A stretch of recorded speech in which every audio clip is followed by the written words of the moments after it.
it has become crystal clear that America's schools are not working for students or their parents. That's right. A parental revolt is unfolding in this nation like we've never seen before. Parents have awakened to the fact that schools are the front line in the fight for the future of America. And make no mistake, America's parents want action taken now. The left doesn't seem to care how parents feel, though. Terry McAuliffe, he famously lost out on becoming governor of Virginia last year, a race that he was expected to win over this declaration. I don't think parents should be telling schools what they should teach.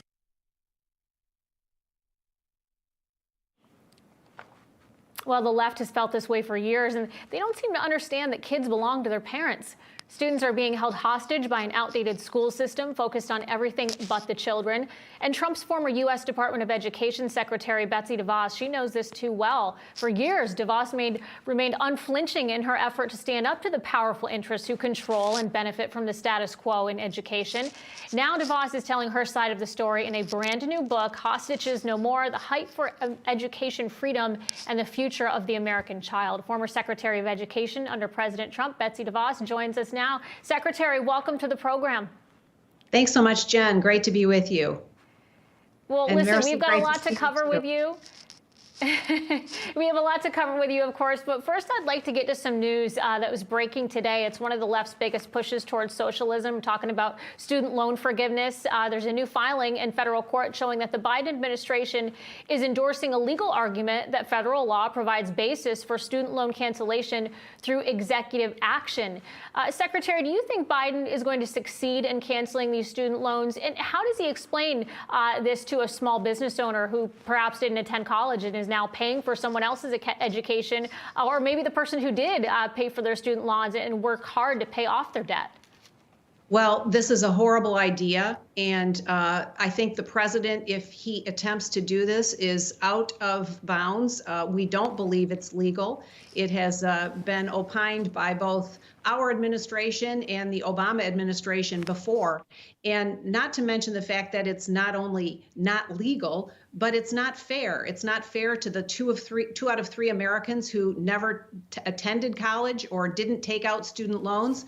It's not fair to the students that have faithfully paid back their student loans, or to those whose families have saved for them to go to college. Or how about our military who have actually earned their tuition through service to our country? It is an issue that is a payout. It's an attempted vote getter for the Democrats. And it's targeted to the higher end of the income spectrum where those have taken out graduate loans. It's a horrible idea. And even if you were to grant that forgiving student loans was a good idea, how does it solve the problem? It doesn't address the problem at all. Tomorrow, you're going to have more students taking out new loans. This is an issue that Congress and the executive branch have to get serious about. When they federalized student lending in 2010, the cost of education skyrocketed, and we have got to take a step back and look at how we are serving students or not serving them in this case. Forgiving student debt is not going to solve the problem for anyone. Right. So, Secretary, you made quite a stir after a recent speaking engagement, which I actually agree a lot of Americans would actually agree with you as well, where you called for abolishing the U.S. Department of Education, the department that you represented. Now, people might be confused why you called for the abolition of the federal department that you once led, but why should the government get rid of the Department of Education versus reforming it? And who should fix and run America's broken education system? Well, this was not the first time I had called for that. In fact, while I was in office, I called for many times working myself out of a job. We actually presented budgets that would have block granted the department's funding back to states and local districts where the decision making should belong. What happens at the Department of Education is it takes money from the taxpayers, spins it around in the department, and then sends it out with all kinds of strings attached. And in the Biden administration, those strings are are very, very far left wing on every front. And so the role of the Federal Department of Education has very little to do with the quality of education at the local level. We've spent over $1 trillion since Jimmy Carter established the department in 1979 as a payoff to the teachers union, and with the goal of closing achievement gaps. Not only has that achievement gap not closed one little bit, it's actually opened by many measures. And so continuing to do more of the same thing, spending more and more taxpayer money and expecting better or different results is the definition of insanity. The department does not have a role in most students' education. Parents have that role, and parents should be empowered with the decision-making around their kids' education. And Secretary, you garnered a lot of criticism over your support for school choice while you were running the Department of Education. And now we're seeing growing support for school choice even among Democrats. Since the pandemic, we've seen a 9-point jump in Democrats who support school choice. 68% of those on the left are now in favor of it. What do you make of this shift? Well, parents had a front row seat to see the failings of a system that for too long has been focused on adult issues, not on what's right for kids. They saw schools shut down for months on end, mandates coming and going, whether it's masks or vaccines. They saw curriculum that they were abhorred by. They saw curriculum that was not rigorous. And so many parents, no matter how you cut it, saw firsthand how their children were learning or not learning. And many of them are very, very unhappy, and they want to take control of their kids' education back. They thought they had it. They found out how little control they have. And so now is the time to really change policy, to support parents, to fund students, not systems, not buildings. Fund students, let parents make the decisions and choices about how and where their kids are going to learn.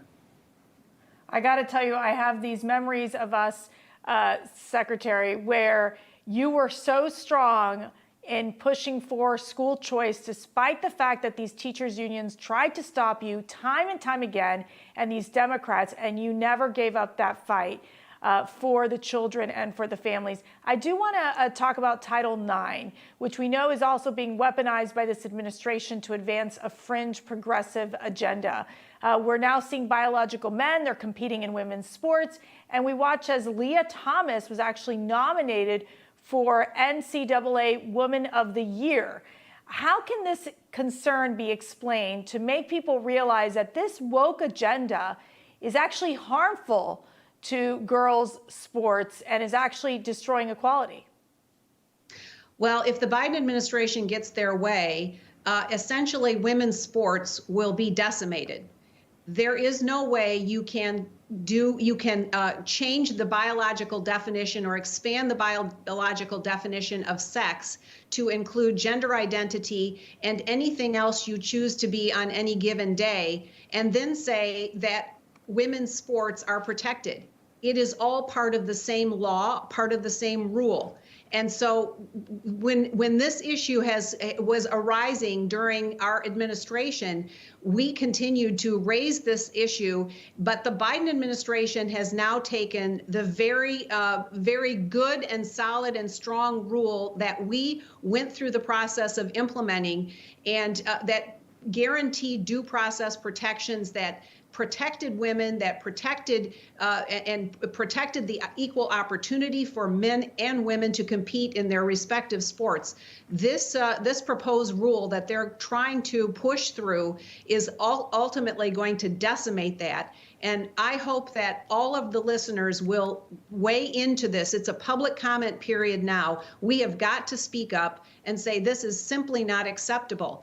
Women, you think of the thousands and thousands of young women who are spending hours of their lives practicing, training, and then to have the prospect of competing against biological males and calling that okay, it's simply wrong. Well, more and more, I think we'll continue to speak out. Betsy DeVos, like I said, such a pleasure to have you with us tonight. Thank you again for your time. Thanks so much, Jen and Mercy. Hey guys, it's Rob Carson. I want to tell you about the Patriot Gold Group. But first, let me tell you that the S&P has already lost $8.2 trillion in 2022. Did you know that? Peak inflation is not even hit despite the Fed rate hikes on groceries, on gas. You know it as well as I do. Morgan Stanley and Goldman Sachs are warning of another 20% drop. Inflation is winning in a knockout right now. The Fed is going to raise rates again at the end of July. Meanwhile, Goldman, Wells Fargo, and Bloomberg are all forecasting gold to surpass all-time highs. If you want to invest in gold, call 888-936-2373 now. Call the Patriot Gold Group today and ask about their no-fee-for-life IRA. Sounds like a good deal, don't it? Here's the number, 888-936-2373, 888-936-2373 for the Patriot Gold Group.